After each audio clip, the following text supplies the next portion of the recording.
ஆன்மீக நண்பர்கள் அனைவருக்கும் அன்பு கலந்த வணக்கங்கள். இன்றைக்கு நாங்கள் ஆன்மீகம் சம்பந்தமான பதிவில் பார்த்தீங்கன்னு சொன்னால், துறவிக்காடு அருள்மிகு ஸ்ரீ முத்துமாரியம்மன் கோவிலை பற்றி தான் நாம் இன்றைக்கு பார்க்க போகிறோம்.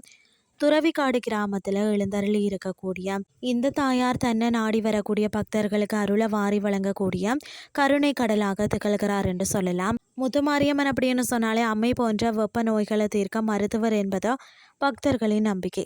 இந்த கோயிலில் அம்மன் மிக சக்தி வாய்ந்த தெய்வமாக வணங்கப்படுகிறார். குறிப்பாக கிராமப்புற வழிபாடு முறைப்படி மிகவும் பயபக்தியோடும் ஆச்சாரம் குறையாமலும் பூஜைகள் நடைபெறுவது இந்த கோயிலின் தனி சிறப்பாகும். இந்த பகுதி மக்களின் காவல் தெய்வமாகும்.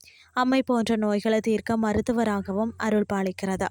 இந்த கோயிலில் பார்த்தீங்கன்னா பங்குனி திருவிழா மிகவும் வெகு விமரிசையாக கொண்டாடப்படுகிறது. இந்த விழாவின் முக்கிய நிகழ்வுகள் பார்த்தீங்கன்னா காவடி மற்றது பால்குடமா. நூற்றுக்கணக்கான பக்தர்கள் விரதம் இருந்து காவடி மற்றது பால்குடம் எடுத்து ஊர்வலமாக அம்மனுக்கு அபிஷேகம் செய்து தங்கள் நேர்த்தி கடனை செலுத்துகிறார்களாம். அது மட்டும் இல்லாமல் தீ மிதித்தல் விழாவின் அதாவது சிகர நிகழ்ச்சியாக பக்தர்கள் தீக்குண்டத்தில் இறங்கி தீ மிதித்து அம்மனின் அருளை பெறுகிறார்கள்.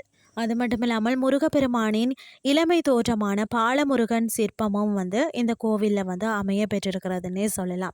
இந்த கோவிலில் முதன்மை தெய்வமான அருள்மிகு முத்துமாரி அம்மனின் திருவுருவம் இங்கு காணப்படுகிறது. அது மட்டும் இல்லாமல் தடைகளை நீக்கக்கூடிய முழுமுதற் கடவுள் விநாயக பெருமானின் சிற்பமும் இந்த கோயிலில் இருக்கிறது. தீராத நோய்கள் தீரணும், குடும்பத்தில் ஐஸ்வர்யம் பெருகணும், குழந்தை வரம் கிடைக்கவும் பக்தர்கள் இங்கு வேண்டிக் கொள்கிறார்கள். வேண்டுதல் நிறைவேறியவுடன் பக்தர்கள் அம்மனுக்கு பால் குடம் எடுத்து மாவிளக்கு போட்டும் தங்கள் நன்றிகளை செலுத்துகிறார்களாம். இன்றைய ஆன்மீகம் சார்ந்த பதிவு உங்களுக்கும் பிரயோசனமாக அமைஞ்சிருக்கும்னு சொல்லி நானும் நம்புறேன். இதே மாதிரி மற்றும் ஒரு ஆன்மீகம் சார்ந்த பதிவோடு உங்களை சந்திக்கிறேன். நன்றி.